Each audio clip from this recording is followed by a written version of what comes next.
Hello दोस्तों, अंजना के channel में आप सभी का हार्दिक स्वागत है। तो आइए दोस्तों, आज मैं आप सबको एक बहुत सुंदर मोटिवेशनल स्टोरी सुनाना चाहती हूँ।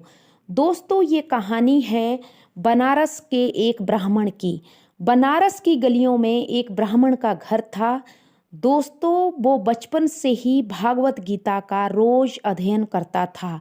उसके घर वाले बहुत ज़्यादा गुस्सा करते थे, उसके माता पिता, लेकिन वो ब्राह्मण नहीं मानता था।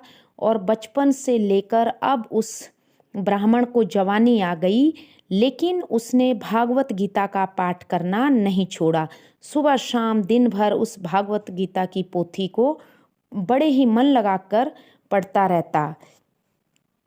दोस्तों, उसके घर वालों ने जब वो थोड़ा जवान हुआ तो उसके लिए एक व्यापार खोला, लेकिन वो व्यापार भी ठप पड़ गया। लेकिन व्यापार भी तो दोस्तों तभी चलता है ना, जब उस पे वो जाता या उस पे जो बैठेगा टाइम से। उसको तो अपनी भागवत गीता से ही फुर्सत नहीं थी, तो व्यापार भी उसका ठप पड़ गया। अब उसके घर वालों ने उसको कुछ थोड़ी मोड़ी नौकरी लगा दी प्राइवेट, लेकिन वो नौकरियां भी छोड़ दी उसने दो तीन, क्योंकि उसको भागवत गीता से कोई फुर्सत ही नहीं थी। ये सब देखकर उसके घर वाले बहुत ज़्यादा निराश थे उससे। अब क्या होता है कि उसके पड़ोसी आते हैं उसके परिवार के पास, ताना देकर कहते हैं कि इस अपने बेटे की विवाह कर दो। क्योंकि जब विवाह होता है ना, तो पत्नी अपने आप ही पति को सुधार देती है। ये काम काज तो कुछ करता नहीं, दिन भर इस भागवत के चक्कर में पड़ा रहता है। इसकी शादी कर दो तो शादी के बाद ये खुद अपनी जिम्मेवारी संभाल लेगा। तो घर वालों ने उसका जैसे तैसे विवाह कर दिया। पत्नी बहुत सुयोग्य थी, हर काम में बहुत बहुत अच्छी थी। अब विवाह हो जाता है तो विवाह के एक दो वर्ष तो पत्नी चुप रहती है बेचारी। उसके बाद जब पत्नी खूब ताने लगाने लगती है कि कुछ कमा कर लाओ, दिन रात भागवत के चक्कर में पड़े रहते हो, तो परिवार वालों ने उसको अलग कर दिया। माता पिता की मृत्यु हो गई और पत्नी ही इधर उधर जाने लगी काम करने के लिए। और पत्नी बाहर जाकर लोगों का खाना बनाने लगी और कपड़े धोने का काम करने लगी। लेकिन ये दो बच्चे भी हो गए उनके, लेकिन ये ब्राह्मण अपनी जिम्मेदारी नहीं समझता था। एक दिन क्या होता है दोस्तों कि कुछ ब्राह्मण, कुछ महात्मा संत लोग इनके घर पधारते हैं। उस समय ये ब्राह्मण देवता घर पे नहीं था और इनकी जो पत्नी थी वो घर पर थी। तो ब्राह्मण देवता सीधे आकर वो संत आसन पर ही बैठते हैं और कहते हैं कि हे पुत्री, कुछ खाने की व्यवस्था कर दो, हमारे को बहुत भूख लगी है। अब ब्राह्मणी इधर उधर भागती है बेचारी, क्या खिलाती, घर में तो होता कुछ तब तो बनाती।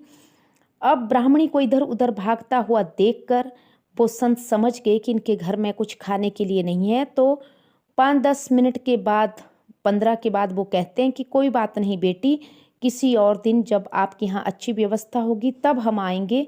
आज हम किसी और के यहाँ ही प्रसादी प्राप्त कर लेते हैं। पुराने समय में जो संत महात्मा लोग होते थे, जब उनका मन खाने का करता था तो वैसे ही किसी के भी घर में घुस जाया करते थे। आज की तरह की बात नहीं है। अब पत्नी को बहुत ज़्यादा गुस्सा आया और उसका जो पति था वो ब्राह्मण देवता अंदर बैठकर जो भागवत को पढ़ रहा था, तो उसकी पत्नी को इतना ज़्यादा गुस्सा आया, उसने अपने पति की हाथ से वो भागवत गीता की, वो श्रीमद् भागवत गीता की किताब छुड़ाई और ब्राह्मण देवता के सिर पर ही पटक दी और जोर से कहने लगी कि आज तक तो मैंने कुछ नहीं आपको कहा, आज तो हद ही हो गई। 3-4 संत लोग हमारे यहाँ खाना खाने आए थे, लेकिन हमारे यहाँ तो कुछ भोजन प्रसादी थी ही नहीं जो मैं इनको खिला पाती। पूरा दिन अपनी इस भागवत गीता के चक्कर में पड़े रहते हो, मैं इसको अभी फाड़ दूंगी। उस भागवत गीता का एक एक पेज पूरे कमरे में बिखरा और ब्राह्मण देवता जोर जोर से रोने लग गया। एक एक पेज को समेट कर वो ब्राह्मण बेचारा रोने लगा और कहने लगा श्री कृष्ण भगवान से कि मेरी पत्नी को प्रभु माफ़ करना, मेरी पत्नी की इसमें कोई गलती नहीं है, ये भी बेचारी मजबूर है, पर मैं क्या करूं। और जोर जोर से ब्राह्मण देवता रोने लगे। पत्नी ने कहा कि घर से निकल जाओ, अपनी इस भागवत गीता की पोथी को भी यहाँ से ले जाओ। अब ब्राह्मण देवता बेचारा घर से निकल जाता है, अपनी भागवत गीता की किताब उठाता है और पास में बनारस में जो गंगा घाट है वहाँ गंगा घाट पर जाकर बैठ जाता है एक बावड़ी के ऊपर और जोर जोर से रोने लगता है, भगवान को याद करने लगता है। ब्राह्मण की इतनी सहनशीलता को देखकर भगवान श्री कृष्ण से रहा नहीं गया। भगवान श्री कृष्ण की आंखों में भी आंसू आ गए और भगवान श्री कृष्ण ने क्या किया, एक बालक का रूप धर लिया और एक बालक का रूप धरकर उस ब्राह्मण के घर में आ गए। जब भगवान श्री कृष्ण उस ब्राह्मण के घर में एक बालक के रूप में आए और एक टोकरी को अपने सर पर रखकर ले आए और उस टोकरी को ढका हुआ था, तो ब्राह्मणी का गेट खटखटाया। ब्राह्मणी ने जैसे ही दरवाज़ा खोला तो उसको बहुत ज़्यादा गुस्सा था। उसने कहा कि ये बालक यहाँ क्यों घुसे चले आ रहे हो। तो कृष्ण भगवान ने जो बालक था उसने टोकरी की तरफ इशारा किया। ब्राह्मणी ने अंदर जाने दिया। उस बालक ने वो धन जेवर से भरी हुई टोकरी कमरे के अंदर रख दी और ब्राह्मणी ने जब उसका परिचय पूछा तो उसने कोई जवाब नहीं दिया। ब्राह्मणी ने कहा कि क्या तू गूंगा है, तो बालक ने सिर हिलाया कि हाँ मैं गूंगा ही हूँ और ब्राह्मणी को एक चिट्ठी हाथ में थमाकर वहाँ से चले गए। ब्राह्मणी ने दोस्तों जैसे ही वो चिट्ठी खोली, उसको पढ़ा तो उसमें लिखा हुआ था कि आपका जो ये पति है ये बचपन से लेके आज तक मेरे यहाँ नौकरी करता था, परंतु मैंने इसको आज तक कोई वेतन नहीं दिया। आज किसी ने मुझसे कहा कि इसको धन की बहुत ज़्यादा आवश्यकता है, इसलिए मैं इस टोकरी में धन लेकर आया हूँ। कृपया आप कपड़ा हटाकर ये सारे जो टोकरी का सामान है ये ब्राह्मण देवता को सौंप देना। पत्नी ने जैसे ही उस टोकरी से पर्दा उठाया दोस्तों, तो क्या देखती है कि उस टोकरी में तो बहुत ज़्यादा हीरे जवाहरात सब कुछ पड़ा हुआ था।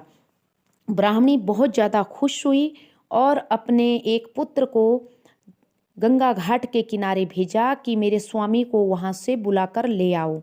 उसका पुत्र गंगा घाट पर गया और उसके पति को बुलाने गया कि पिताजी पिताजी माताजी आपको घर पे बुला रही है।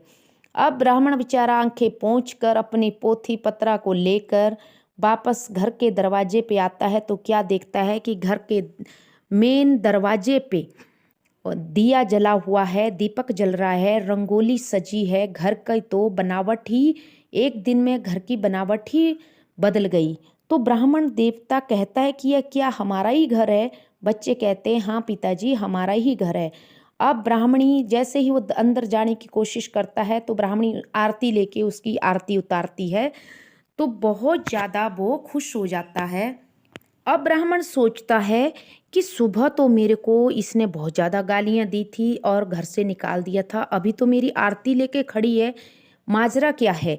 तो ब्राह्मण पूछता है कि हे ब्राह्मणी, सुबह तो तुमने मुझे यहाँ से धक्के मार कर निकाल दिया, अब मेरी आरती क्यों उतार रही हो और ये सामान ये पैसा कहाँ से आया। तब ब्राह्मणी कहती है कि स्वामी आप तो बड़े छुपे रुस्तम हो, जब मैं लोगों के घर में खाना बनाने जाती थी तो आप ये इतना सारा नौकरी कहाँ करते थे जो इतनी सारी टोकरी में भरकर धन आया है। तो ब्राह्मण पूछता है मैंने तो कहीं किसी के यहाँ नौकरी नहीं की। तब वो ब्राह्मणी उस चिट्ठी को पढ़ाती है, तो जब वो ब्राह्मण देवता उस चिट्ठी को पढ़ने लगते हैं तो वो अक्षर अपने आप हिलने लगते हैं और उन अक्षरों को इधर उधर करके जब वो देखता है तो कृष्ण भगवान की उस चिट्ठी में आकृति छप जाती है और कृष्ण भगवान मुस्कुराते हुए ब्राह्मण को कहते हैं कि हे ब्राह्मण देवता, जो भी आज तक आपने मेरे लिए भागवत गीता का पाठ पढ़ा है उसी का मैं आपको निचोड़ दे रहा हूँ, इसे स्वीकार करे। ब्राह्मण देवता जोर जोर से दोस्तों रोने लग जाते हैं और अपनी पत्नी से कहते हैं कि देखा तूने आज सुबह मुझे जो ताने मारे ना, आज मेरे प्रभु को गूंगा बनकर यहाँ आना पड़ा ये चिट्ठी लेके। ये सारे हीरे जवाहरात असरफियाँ ये पैसा ये सब मेरे ठाकुर जी ने मुझे बचपन से लेके जो मैंने आज तक श्रीमद् भागवत गीता पढ़ी उसका उन्होंने हिसाब करके दे दिया है। अब तुम बैठकर पूरी उम्र भर इनको खाओ आराम से। और जोर जोर से ब्राह्मण देवता रोने लगते हैं और खुश भी होते हैं कि मेरे ठाकुर को मेरे घर टोकरी उठाकर लेकर आना पड़ा। और बहुत ज़्यादा ब्राह्मणी भी खुश हो जाती है और उस दिन के बाद ब्राह्मण ब्राह्मणी मिलकर दोनों भगवान की पूजा करते हैं। तो देखा दोस्तों आप सब ने, जब भगवान के भक्त पर विपत्ति पड़ती है तो भगवान किसी न किसी रूप में, किसी न किसी के माध्यम के द्वारा अपने भक्त का कल्याण कर ही देते हैं।